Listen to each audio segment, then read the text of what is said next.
peut-être un peu difficile d'avoir pu organiser cette journée, et je m'en félicite chaleureusement en tout cas.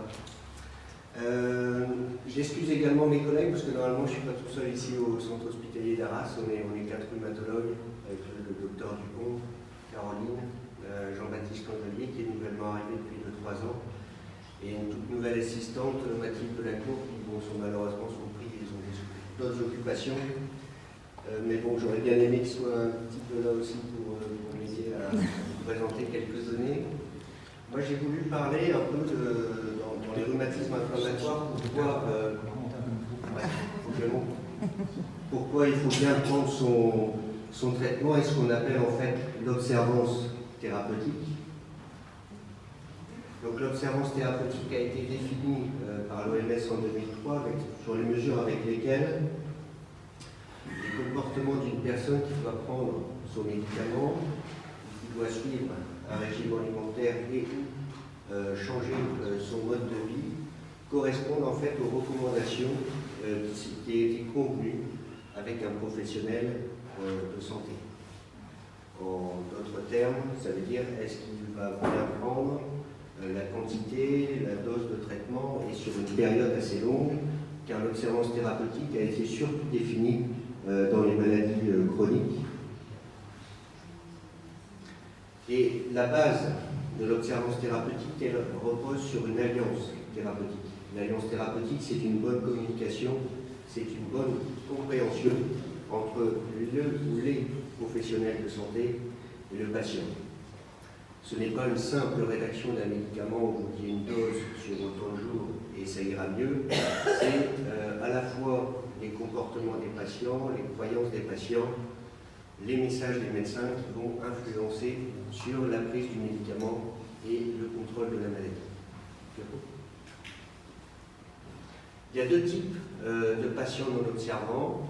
Il y a le non observant intentionnel, c'est-à-dire qu'un patient qui a tout bien considéré, ça veut dire qu'on lui a bien expliqué ce que c'était sa maladie, qu'on lui a bien expliqué pourquoi il était sous ce traitement, mais malgré tout, pour de multiples raisons parfois un peu irrationnelles, le patient décide de ne pas prendre son traitement. Et à la fin, ce n'est pas le médecin qui a toujours raison, c'est le patient qui a le dernier mot, parce que c'est lui qui doit prendre le médicament. D'accord? Donc ça, c'est nous qui devons avoir un peu conscience de cet état de fait et d'accepter parfois des comportements non observants de certains patients. Et enfin, il y a l'observance non observante qui est non intentionnelle, c'est-à-dire que le patient, il est d'accord pour bien prendre son traitement, mais en fait, il ne le dit pas, mais c'est pour plein de raisons qui est complètement indépendant, des oublis, des tracas, plein de choses qui peuvent interférer dans la prise de son médicament. Pour mesurer l'observance, on n'a pas de gold standard. Pas de gold standard, c'est-à-dire qu'on n'a pas de méthode de référence. On ne sait pas bien la mesurer, mais il y a plein de techniques avec des auto-questionnaires. Bon, les auto-questionnaires, il y a un peu de biais parce que c'est les patients qui les remplissent, donc est-ce qu'ils disent vraiment toute la vérité? Ça, c'est toujours une question. Un peu plus précis, mais difficilement réalisable à grande échelle, on peut doser le médicament dans le sang, comme ça on sait s'il est pris ou pas pris et s'il est bien pris à dose thérapeutique. On peut compter également le nombre de boîtes de médicaments, mais là aussi on peut avoir les boîtes de médicaments, mais les médicaments ils peuvent rester dans la boîte. Donc c'est un peu parfois assez compliqué de se rendre compte de l'observance des patients. Le plus souvent, on utilise des auto-questionnaires.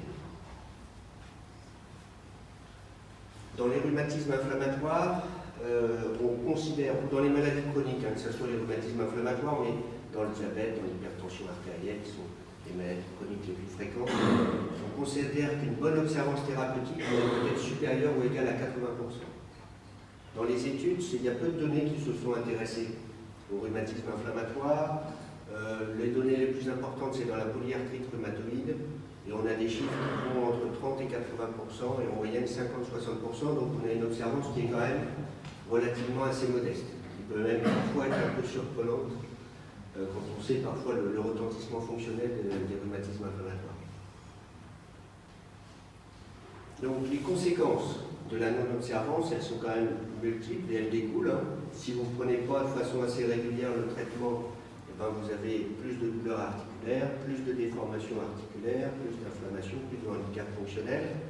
Donc plus de complications, recours à une prothèse, recours à des hospitalisations ou de recours à des traitements parfois qu'on va changer parce qu'on a mal évalué la situation, on dit bah, ne marche pas ce traitement, mais en fait c'est parce qu'on ne prenait peut-être pas si bien que ça.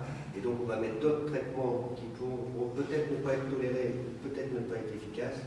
Et tout ceci va augmenter aussi le coût de la maladie, nombre d'hospitalisations, nombre de recours au traitement un peu différents. Donc il y a plein de réactions en chaîne de la non-observance. Qu'est-ce qui va influer également l'observance? L'âge. Donc plus on est jeune, plus on a de chances d'être non-observant. Bon, après on devient sage avec l'âge, normalement. Après il y a toutes les croyances. Les croyances sur le traitement, les croyances sur la maladie. Parfois avec des nombres d'informations sur Internet ou des contacts, on a l'impression de prendre un poison, on a l'impression que la maladie est peut-être pas si grave que ça. On a plein de ressentis qui font qu'on n'a pas envie de prendre le traitement ou on estime que sa maladie n'est peut-être pas si grave que ça. Ensuite, il y a la polymédication. C'est vrai que quand vous avez peut-être 10, 15, 20 traitements à prendre, des fois il y a des interactions médicamenteuses, il y a des effets indésirables, ce qui fait que le traitement, peut-être il sera oublié de nombreuses fois à cause du nombre de médicaments qu'on va prendre. L'accès aux soins, la précarité, peut-être dans les campagnes reculées, les transports, des fois on a quand même des difficultés à pouvoir accéder de façon régulière à son traitement. Dans les comorbidités, c'est vrai que quand vous êtes diabétique, hypertendu, hémiplégique et polyarthritique, des fois vous allez mettre de côté une maladie pour en privilégier, c'est un peu beaucoup. Vous allez privilégier une maladie, puis peut-être mettre de côté une autre pendant quelques temps, et donc peut-être ça va évoluer aussi. Donc il y a l'état dépressif. La dépression, c'est quand même défini comme la perte de l'élan vital. On n'a pas envie, on n'a pas envie de prendre son traitement, on n'a pas envie de se battre, on n'a pas envie. Donc on se laisse un petit peu aller. Et comme je l'ai dit sur la deuxième diapo, la relation médecin-malade, l'alliance thérapeutique avec que ce soit le médecin, mais que ce soit aussi tout le personnel paramédical, tout ça peut concourir à améliorer l'observance au traitement. Donc pour améliorer cette observance, on a plusieurs messages pour essayer de nous améliorer. C'est sur l'écoute des patients, c'est sur la recherche des croyances, la recherche des idées reçues qu'ils ont un peu sur leur pathologie, qui sont fondées ou non. C'est essayer d'éviter des langages trop techniques, des jargons, des informations qui sont un peu trop compliquées pour les patients, et essayer d'avoir une approche collaborative ou empathique. Chaque personnalité est un peu différente, que ce soit le médecin, que ce soit le patient. On a des personnalités où on peut aller droit au but, ou au contraire on veut tout savoir avant de prendre un traitement. Donc c'est de savoir s'adapter entre le médecin, le malade, le professionnel de santé, pour essayer de tous parler un peu le même langage et de se faire comprendre et d'aller dans le même sens. Enfin, à chaque consultation, c'est d'essayer d'évaluer si on prend le traitement.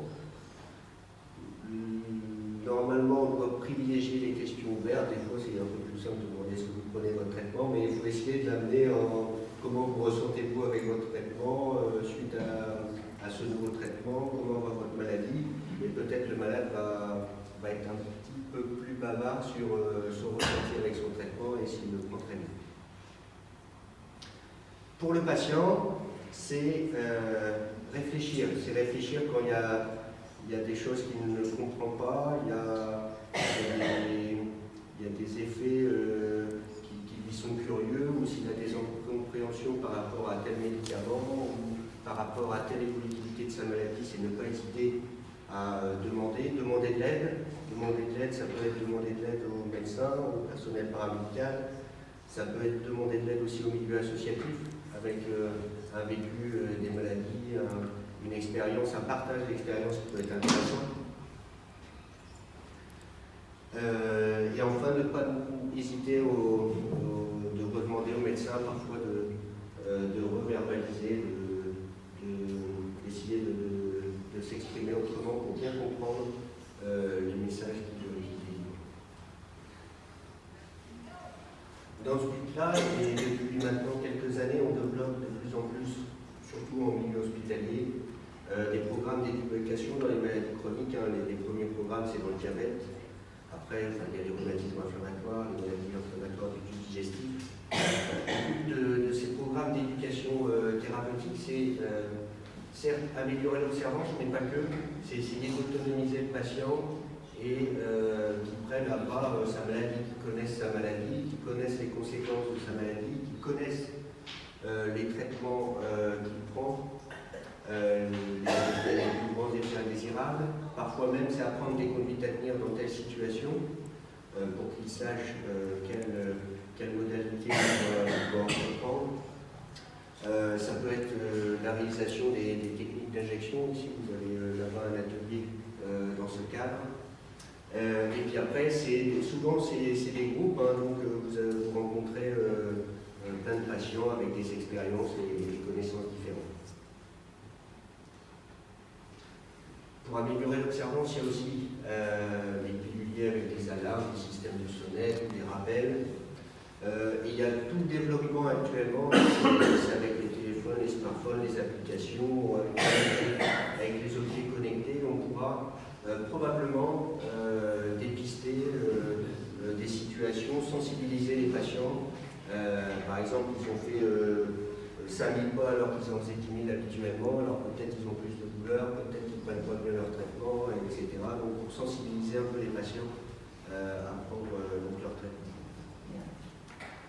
Donc je voulais conclure sur l'importance pour améliorer l'observance thérapeutique de l'alliance thérapeutique, c'est essayer avec ses soignants d'avoir le même langage, de bien se faire comprendre, et puis d'aller vers le même objectif. Ensuite, l'observance du traitement va découler d'un meilleur contrôle de la maladie et donc des moindres conséquences sur son autonomie. Et tout ceci va être aidé par le développement de programmes d'éducation thérapeutique et probablement de la santé dans les années qui viennent.